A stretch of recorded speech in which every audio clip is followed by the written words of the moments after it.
Hello, everybody. I'm here today with Beth Rontal, who is the documentation wizard.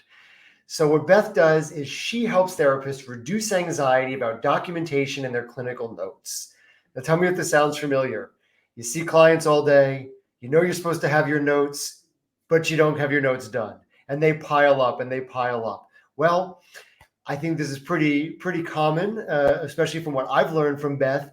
And I love that she has been helping therapists with her own unique system for almost 20 years to reduce that anxiety, to make, I wouldn't necessarily say to make it easier, but to make it more consistent, to maybe actually, yeah, easier. I'll let you say. Why am I saying what your system is? But I think it probably does make it easier as well. And how do you really how do you get caught up in your notes? How do you stay consistent? So I'm excited to talk with Beth. I've talked with her off the interview before, and to just hear a little bit more about her story and her background as a therapist and how she came to this. And then what's also really exciting is Beth is going to share a little presentation, a little slice of her work to help you get caught up in your notes, to help you stay caught up in your notes. So if that seems like something that would be valuable for you to learn how to do that, then stick around. And yeah, I'm gonna pass it over to Beth. Thank you so much for joining me and us today. And I would love to just hear what's your story? How did you come to this work? Well, first of all, Greg, thanks for inviting me. I really loved sharing this work and the solutions to writing good notes. Um, and I will tell you that if you had told me when I first became a therapist, well over 20 years ago, that I would become the documentation wizard, I would have told you were crazy. The only thing I wanted to do was to be a really good trauma therapist. And, what do writing notes have to do with being a good trauma therapist? And like everybody else, I didn't learn how to do my notes in school or on the job. I have been a dual diagnosis counselor. I've done outreach therapy going into people's homes. I've worked in a clinic, in a hospital, in an EAP. I've worked in locked units. I've worked in a bariatric surgery unit. And in nowhere did I learn how to do notes. And in fact, here's what my training looked like. My clinical supervisor, who I really like still, my very first clinical supervisor said on my first day, "Hey, Beth, you want to learn what paperwork you need to do when you have your first session?" And I was going into people's homes, so that was already really different. And I say, "Yeah, sure, absolutely." So he says, "Come here, I'm going to show you." And he walks me over to this wall of cubbies with about 36 different sections, and he starts pulling out the paperwork like this, and he hands me a stack of paperwork. He says, "Fill this out on your first session." Oh my gosh. No guidance at all. And I think that is how most therapists are trained. Then they do the paperwork, they show it to their supervisor, and their supervisor says, "Well, why didn't you do this? And why didn't you do that?" And, before you know it, you're being told that you're not doing it right. And it's very demoralizing. I didn't know how to do documentation until I became a clinical supervisor. And I supervised at this clinic for over 11 years. I think I supervised over 50 therapists, from interns to seasoned clinicians. And one of my jobs was to help the clinic develop its first digital documentation system. And, and then train my supervisees on how to use it. So I went into this kicking and screaming. I did not understand. But if I had to help create the system, and if I had to teach the system, it needed to make sense and be a contribution to clinical practice. And so that has become my mission, is to teach clinical documentation so that it not only will pass audits and protect you in board complaints, but be useful clinically. But before that, It could take me 30 minutes to write a session note. It could take me an hour and a half to write a treatment plan, and we all know that that's completely unsustainable and very, very demoralizing. Hmm. Um, and one of the things we talked about is what's the thing that is the most frustrating for clinicians? And I would say the thing that's most frustrating is the difficulty of staying on top of notes and staying current and keeping them done, getting them done and staying caught up. And that's what I'd like to talk about today. Awesome. So if it's okay, I would like to share my screen. Sure. Let's get that technology set up here. Um, and yeah, just I appreciate hearing the Cubby story is mind-boggling, right? Like, hey, welcome to imagine that any new job. Welcome, I think of the old image of someone at a desk pre digital era, but even digital era with the wire basket with the gigantic stack of papers, and it's like, okay, first day, here's this stack, oh, and here's this stack, and here's this stack, and I was just doing the math in my head, right? On average, the clinicians that I speak to have goals of anywhere from 20 to 30, a caseload of 20 to 30, right? Yeah. So that's an extra. How many hours are you working a week? 40-hour work week. Like if you're in a 9 to 5, it's a 40-hour work week. Well, if you're seeing 25 patients in a week, that's 50 minutes, or we'll just make it an hour for the ease of math. Yep. That's 25 hours of client time.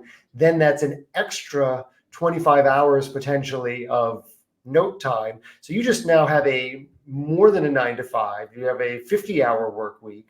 That's, as you said, so unsustainable. But just playing with that math in my head, it's like, wow, like just really, really honing in on the importance of what you do and what you offer to cut that down, to optimize, to make it more efficient, to come up with systems. I'm all about systems Yes.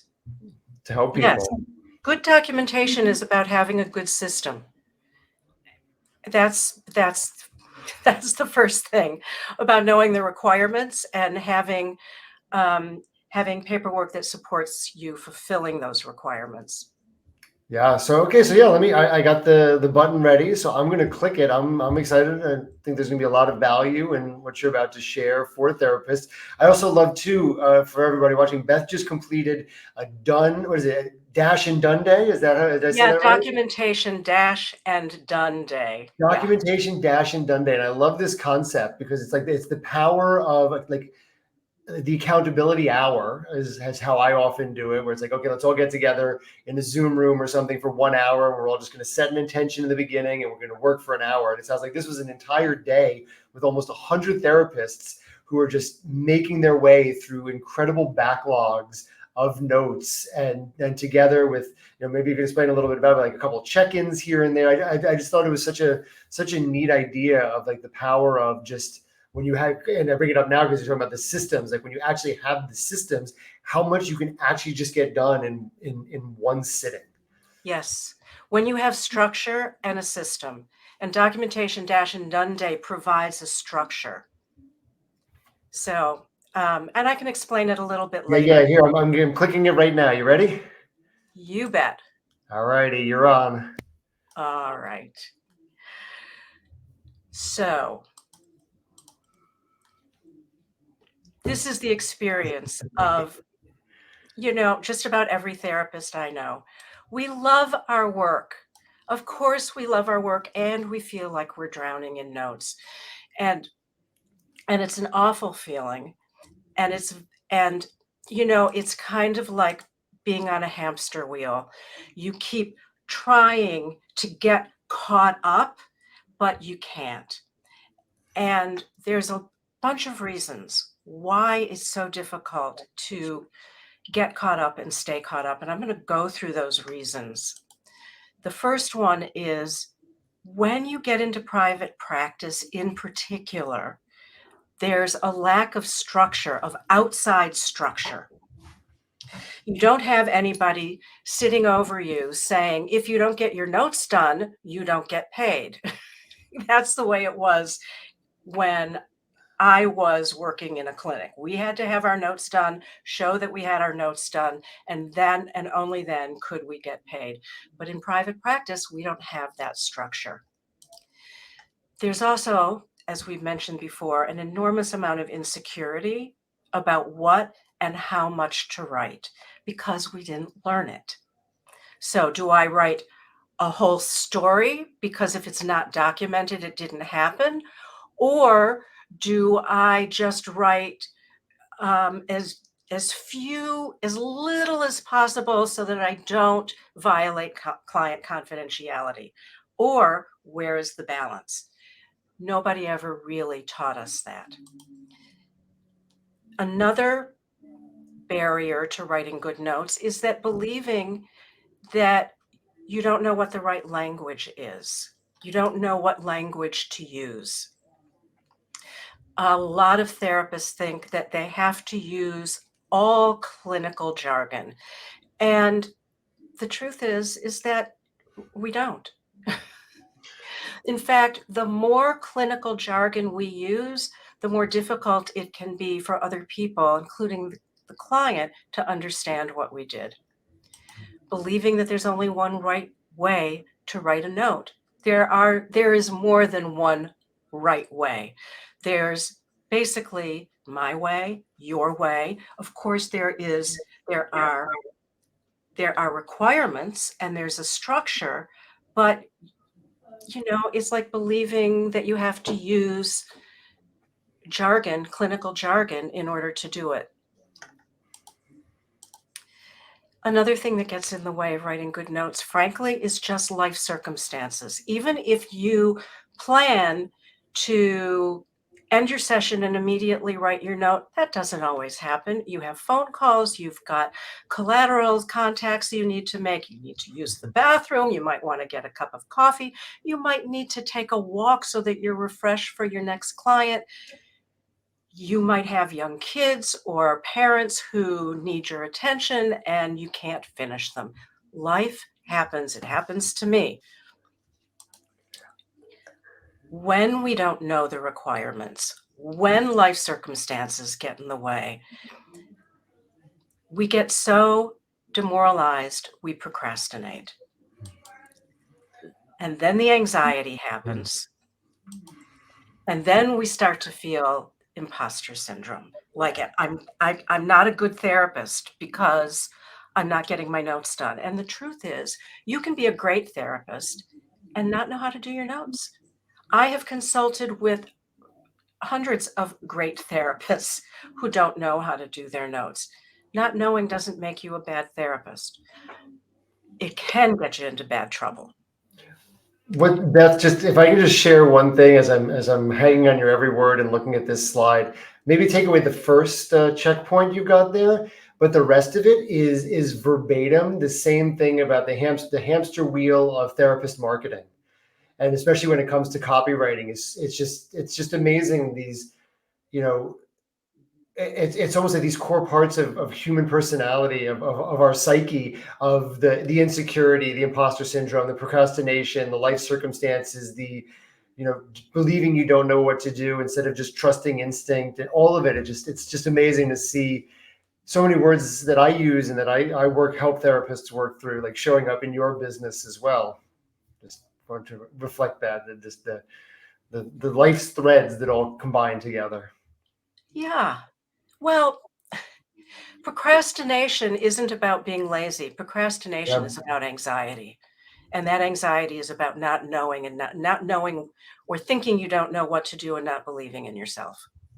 And that shows up everywhere. When it shows up in our documentation, I like to call it documentation anxiety. I actually think that there should be a DSM code for documentation anxiety because every therapist has it. There's three things that contribute to it, and we've talked about them all. The first one is the lack of training. the lack of knowledge because there's a lack of training, and then the lack of confidence because there's a lack of knowledge and a lack of training. And if we stay uneducated and unskilled in this area, it can develop into documentation trauma. That's another term that I coined. When there's documentation trauma is when you're not trained and you are hit with an audit or a board complaint or a subpoena.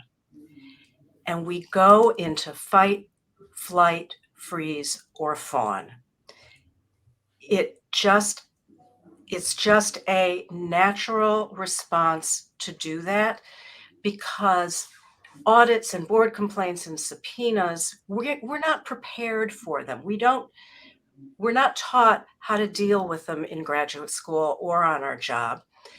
And if we don't know how to do our documentation, it goes right to childhood trauma of being yelled at for doing something we didn't even know we did wrong or could do wrong.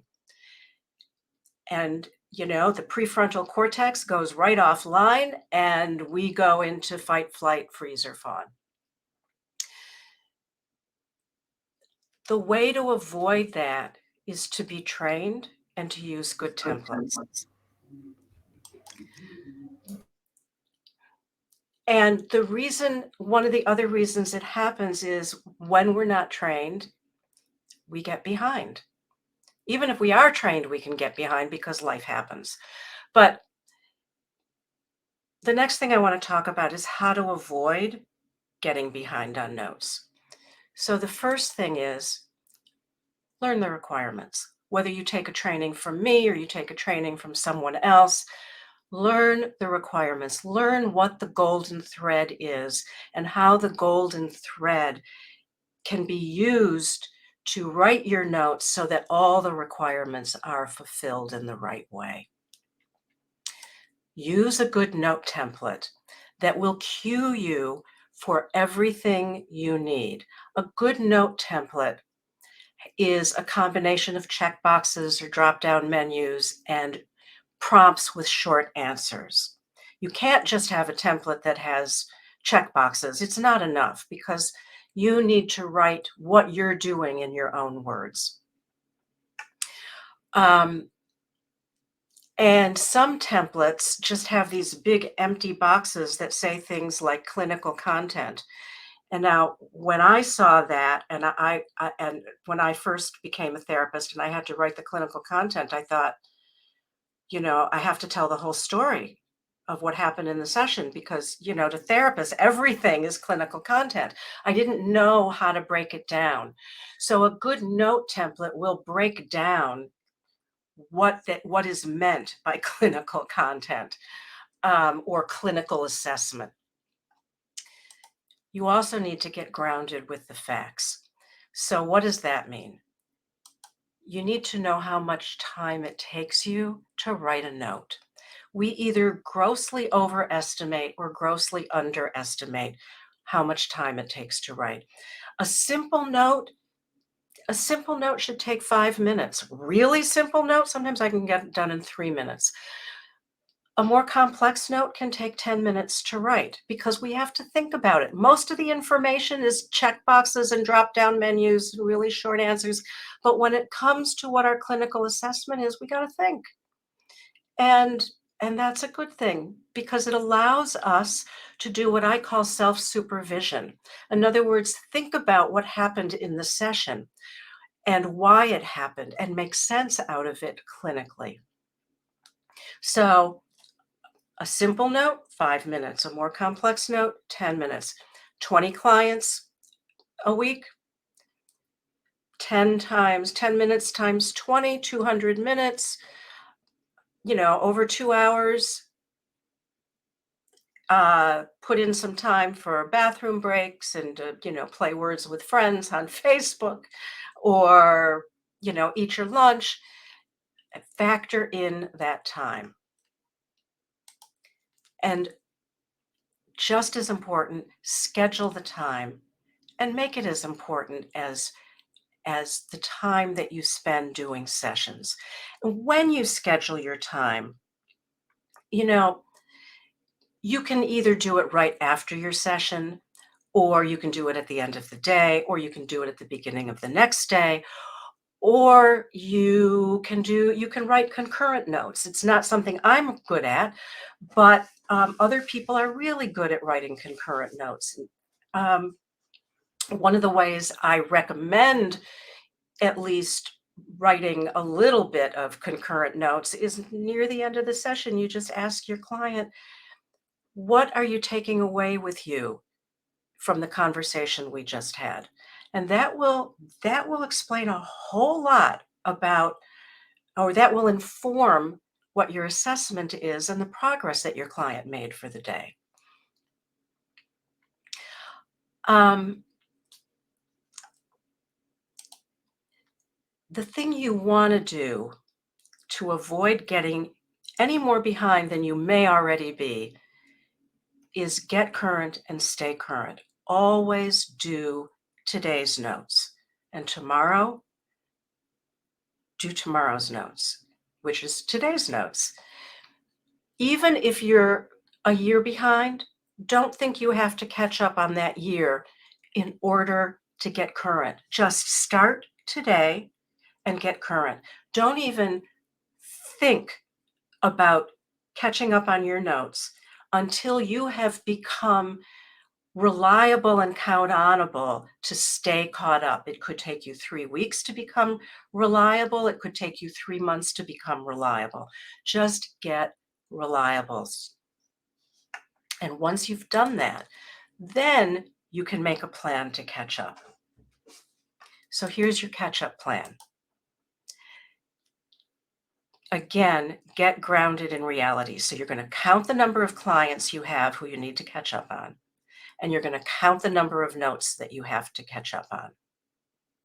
And you're going to multiply the number of notes by, let's say, 15 minutes a note, because it takes longer to write an old note than it does to write a current note.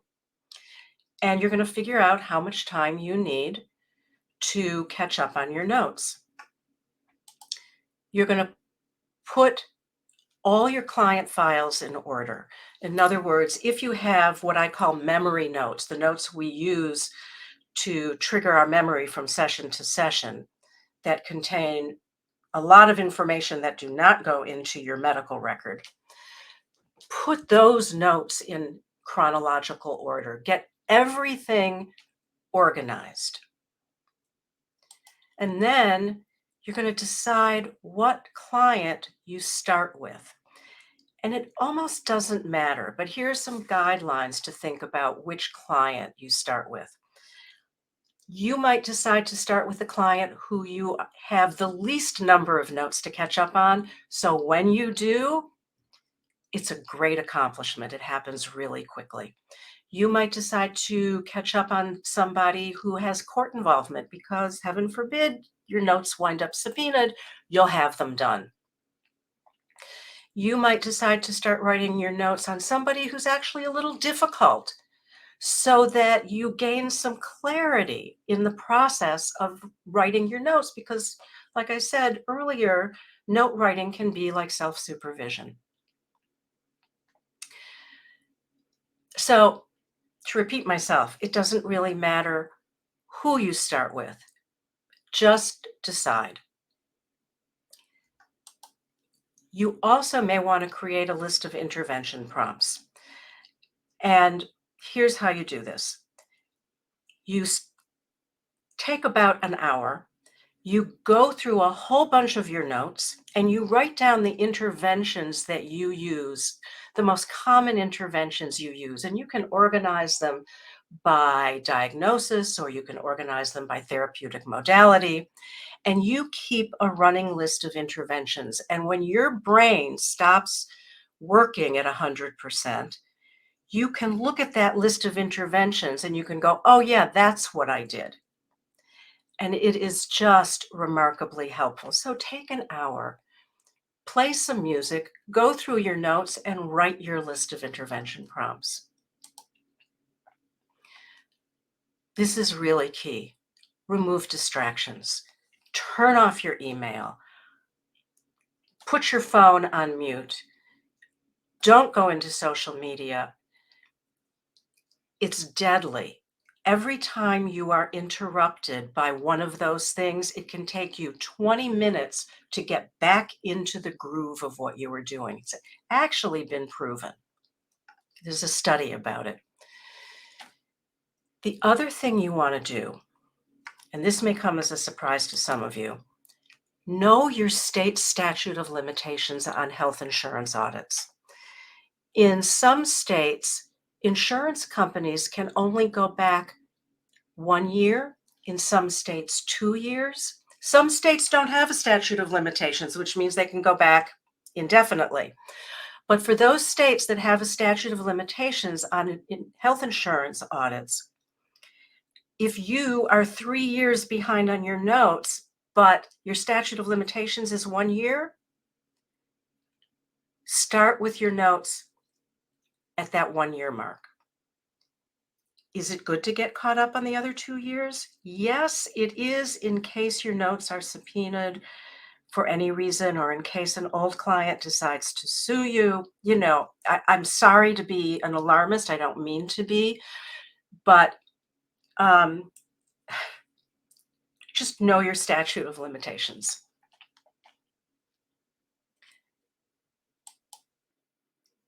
The next thing is, think of note writing as self-care. And here's what I mean by that. Start and stop your sessions on time. This is really hard for a lot of therapists. It can even be hard for me, and I practice it because when we get near the end of a session, we think, oh, there's just one more little thing I want this person to get. If they get it, it'll make the whole session worthwhile. It may or it may not, but going over is not self-care. You need the time to decompress. Whether it's 5 minutes or 10 minutes or 15 minutes, you need the time. I think I said this before, make the note writing time as sacred as the time that you spend with your clients. One of the things you can consider doing is scheduling a couple of 30-minute breaks between clients. So in that 30 minutes, you could eat some lunch and you can write some notes. If you don't do your notes right after seeing a client, write your note writing in your date book. And again, keep that time as sacred as the time you spend seeing your clients. This takes discipline. It takes discipline to not let other things interfere. It takes discipline to start on time and stop on time. Your clients will, what you're doing is you're actually modeling really good behavior and good boundaries by starting and stopping on time. And there's also freedom in discipline. When you know you can count on yourself to do it, and to do it well, there's just less anxiety and less potential for documentation trauma.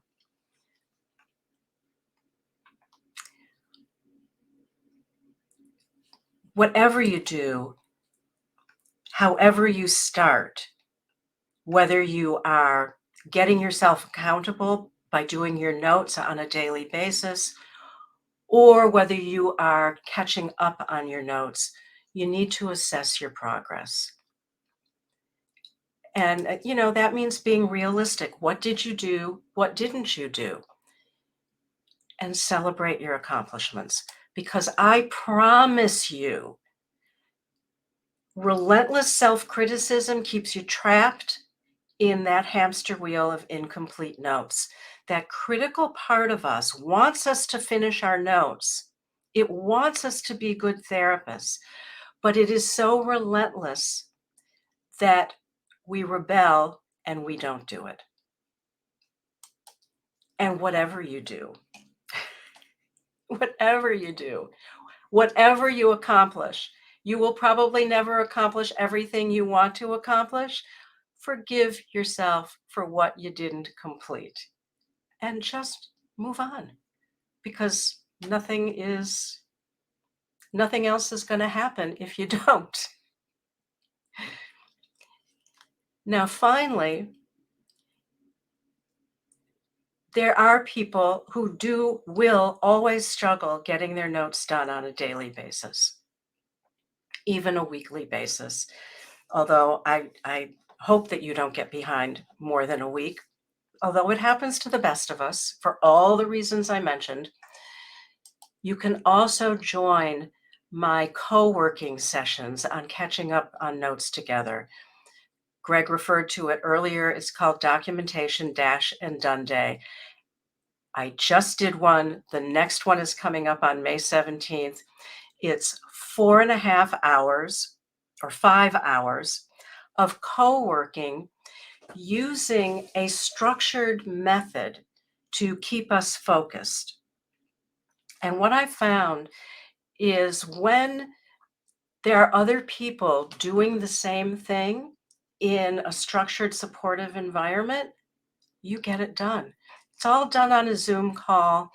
There's opportunities to ask me some questions in the chat and to just get your notes done.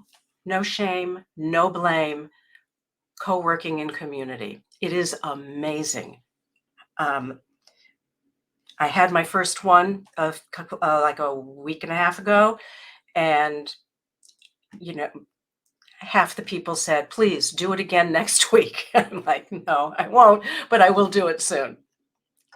So if you want to join us, you know how to do that.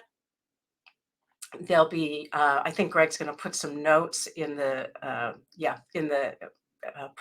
the way to connect with me in the notes.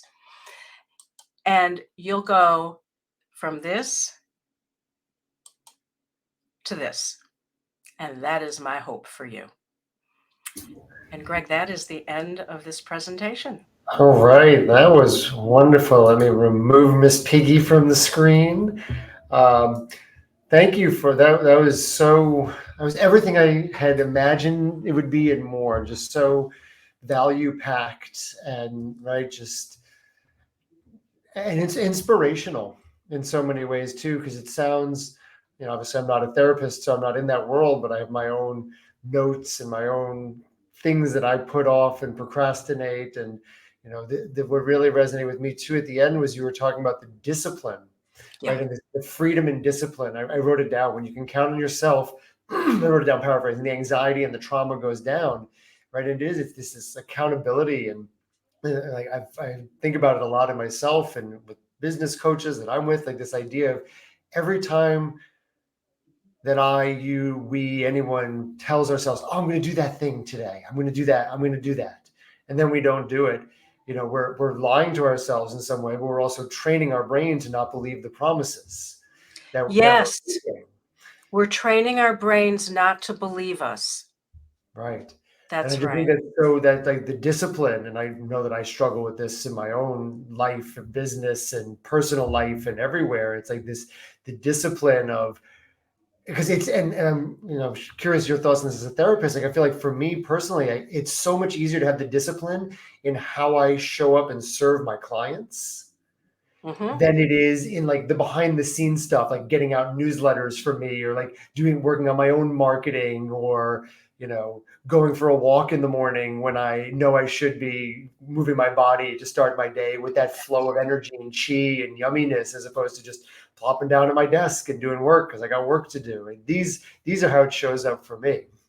Well, what you're saying points to something that I think is really important. When you have a big goal, you need support. Mm-hmm. Yes. The idea of being a self-made person, it is, I mean, I may offend some people by this statement, and I don't mean to, but I believe it's nonsense.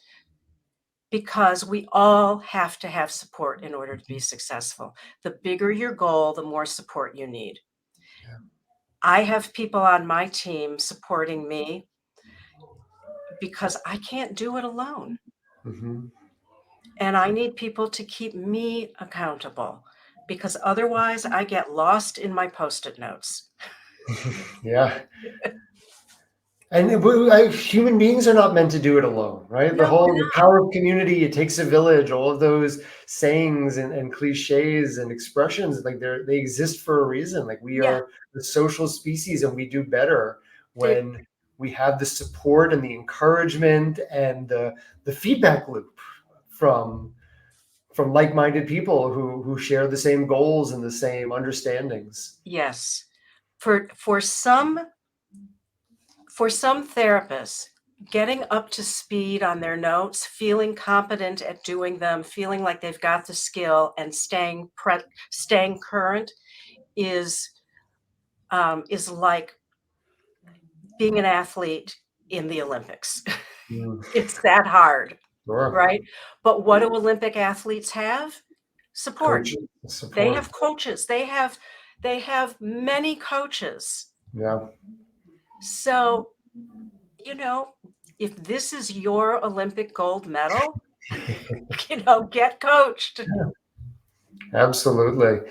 And the other thing too that came up for me as you were talking, and like this is one of the things I was thinking about before our call, and why I think also from a marketing perspective for therapists, what you do is so critical. Is a big part of what I teach is this concept of the dream client dictionary, right? To create a website, to create a marketing campaign that has emotional resonance instead of speaking with jargon. And it goes back to that slide, right? Like it's like instead of speaking with jargon, it's what are they saying? What are the words they're using in session?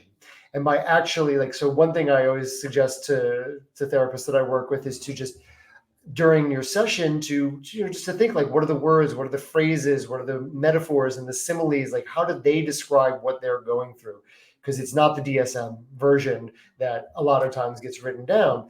But so I also suggest, and this is where what you're doing is in such beautiful alignment, is to go through those clinical notes, and in the clinical notes to also writing down what they're saying. And I think in one of our conversations that you and I had, what would you call it? One potential way to do it is like a client quotes section. Yeah. So if there's a way to like combine clinical notes, and I know that these are two different worlds, and I of course encourage anybody listening to do this with whatever ethics and guidelines you need to do to make it feel okay for you, but how to use your clinical notes also as a way to reach a wider audience so that you can help more people, right? For the big mission of everything, to make the world a better place, to improve our collective mental health, like in many ways starts with clinical notes, and clinical notes done right, and reducing the anxiety and the stress about them and And doing that. what you said about quoting the client in the note, and it's tying into marketing, is actually real. And so I just want to highlight that it's not going through one's notes and looking at what the client says and writing down what your client says is not about violating HIPAA. Mhm. It's about what is your ideal client? What are they working on? What are their struggles in their own words? And when we're marketing with the idea of using the client's own words. At the same time, insurance companies want to hear what the client is working on in their own words. Mm. So it serves a dual purpose if you are a private practice therapist trying to market your practice. Yeah, I appreciate that additional way of looking at it. Absolutely right. And this is what I love about interviews like this, and getting to chat with amazing people like you, Beth, is I have a lot of background working with therapists, been doing it for almost 20 years, and at the same time I'm not a therapist. And I just love that that you're coming to this not just from a coach and a training perspective, but you have the therapeutic background to the point where you've coined documentation trauma and documentation anxiety, right? From your background, of course it makes total sense to call it that. And it's just, yeah, I really just appreciate the value and the service you provide, and how you help therapists to be better at what they do, to help more people, and to reduce the obstacles that come with running a business. And I really think you're a valuable asset in someone's corner, and I'm grateful to have had this time to connect with you, and to have you share a little bit with anybody and everybody watching and reading this.